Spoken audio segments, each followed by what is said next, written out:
Everything is one, and everything is consciousness, which means that when you interact with the world and a seeming ever-changing array of objects, circumstances, and states of mind, all you are interacting with is different symbols, which act as fingers pointing towards different dispositions in your inner life. The symbol reminds you of some facet of your being that through that awareness surfaces and is seen.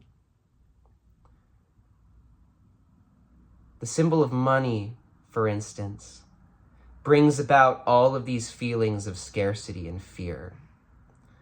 It is perhaps the deepest human reminder of the deep-seated collective belief that everyone is just a meat sack, dependent on the external arrangement of the world for their own fulfillment.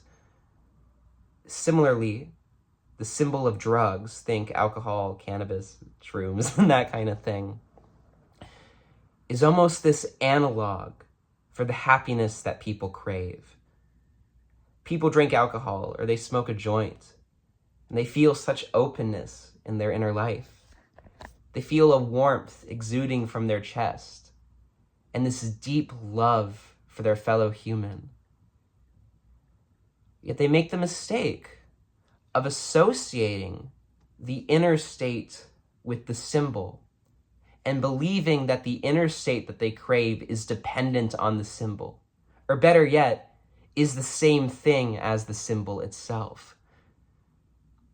And so people get addicted. They get terrified of not having enough money because they think they're a body that needs money to function. They scrounge up their last $20 so they can get that one hit of that drug, just so they can avoid confronting all of those difficult feelings for another day. I'm making this video because I'm asking you directly, do you want the symbol or the substance?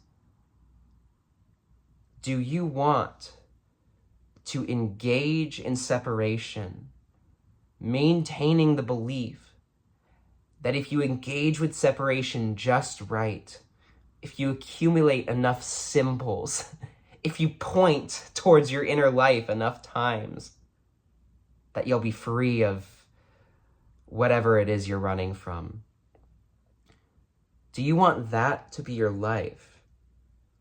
Or do you want to really see that you are an infinite, eternal being capable of experiencing and expressing causeless joy and unconditional love, no matter what the circumstance is, no matter what state of mind you seem to be moving through, no matter what symbols or objects you acquire in your seeming possession? Shifting from symbols to substance is really a radical inner act. It is deeply anti-consumerist. In the United States especially, we live in a culture where symbols are treated as gods, right? Not only like the actual literal symbol of a deity, but even you just think about like all the advertising we see for the new iPhone, for the Big Mac, whatever it is. That's the fundamental human schism. That's really where suffering comes from. We create this whole world of symbols for ourselves, which isn't really a world, but is just a hall of mirrors of our own inner state. And then we seem to depend on those symbols for everything that we overlook, which is already inherent to our being. The thing about placing your faith on a symbol rather than the substance is that you get out of it exactly what you put into it. It's not that you can't engage with drinking alcohol, smoking weed, accumulating money, whatever it is. You can eat the Big Mac, but you have to understand that the vibratory resonance of that act, or in simpler terms, whatever intention you're putting into that, whatever energy you have when you're engaging with that symbol, that is going to come back to you in the exact same way. This is a law. It is unconditionally true. Nature is self-organizing, and whatever you put out, it comes right back to you. So, if you go to the liquor store, you buy a glass or you buy a bottle of whiskey because you think that you need to take down a few shots to confront the day. You're going to buy that whiskey, you're going to drink a few shots, you're probably going to feel pretty good for a few hours. And then the alcohol is going to wear off. All those shitty feelings are going to come back. You're going to look at your bank account balance and see that you drained all your money and now you can't afford dinner. You're going to see that you had to flake on your friend so that you could drink, so that you could engage with your addiction to symbols instead of connection, instead of love. So you see that energy coming right back.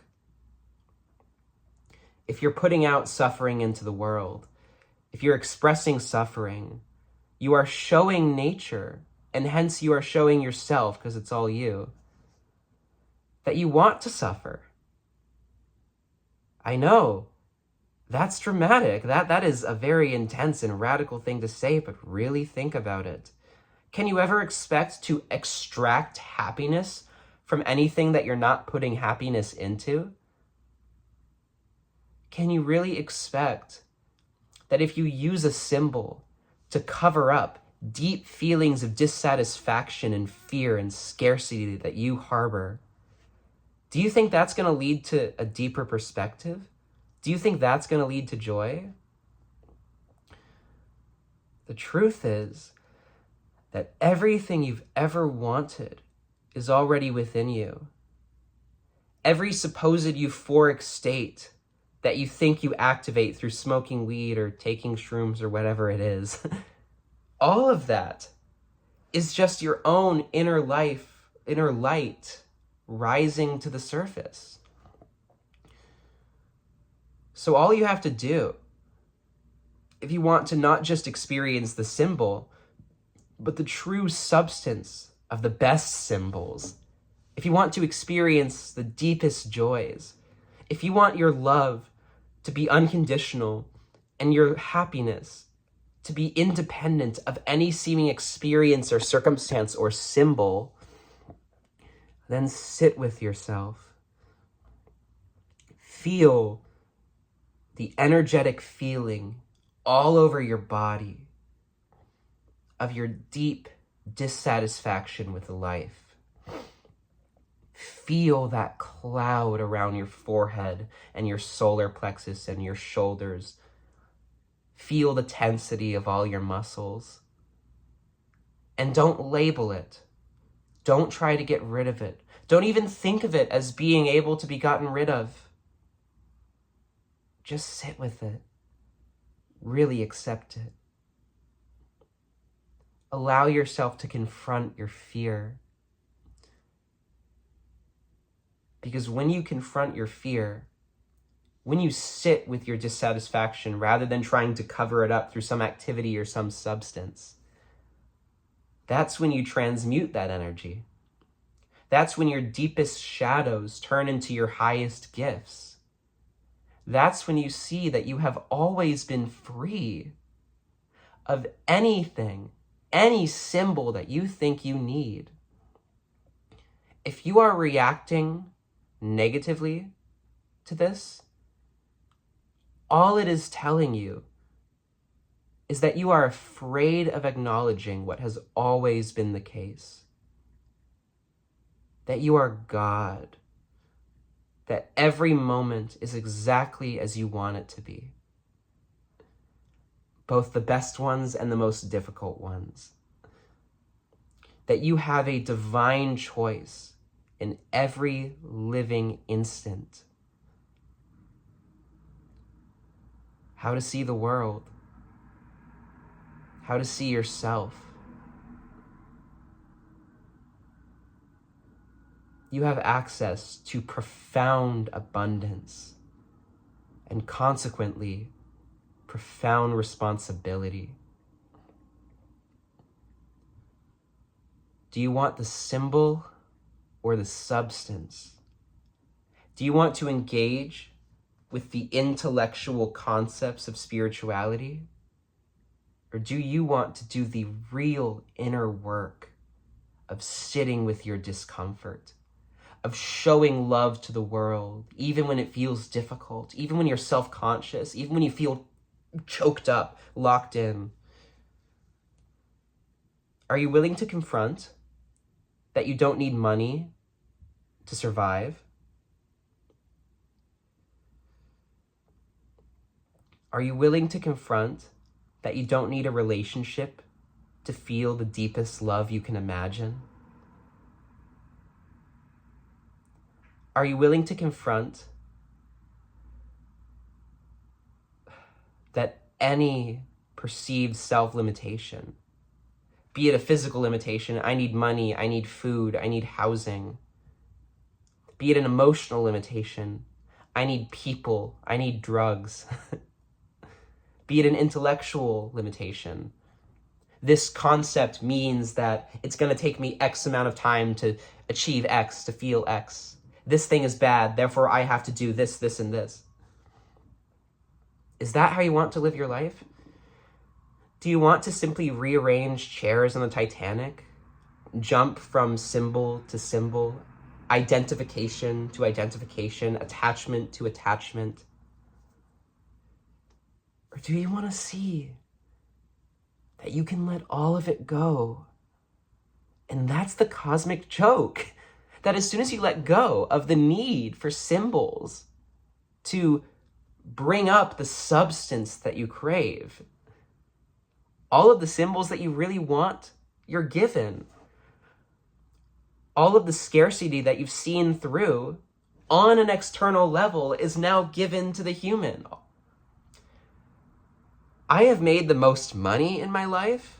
I have made the deepest connections in my life, and I have felt the truest happiness in my life when I have let go of the need for any of that. And I grew up in poverty. I had extreme emotional discomfort and abuse in my life. So I understand. And I understand it well enough to tell you that the best thing you can do for yourself, the most direct way you can heal, is to see that you're already free. That's the real substance. Freedom. That is the juice of life. And every seeming symbol is oozing with freedom. Because it really is just a hall of mirrors, right?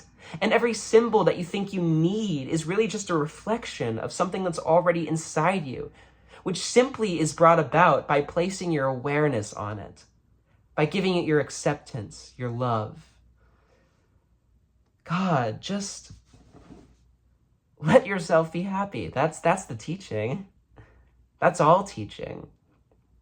Happiness is the substance. Love is the substance. Love is freedom. But you get the point. And this video is running on quite long, so I'm going to end it here. I've gotten so much love in my last couple videos, and I just, wow, okay. I'm getting a little teary. Yeah, I'm so grateful. I can't even begin to describe how I don't understand what's going on, and yet I understand it perfectly. And I'm just so grateful that you're part of that with me.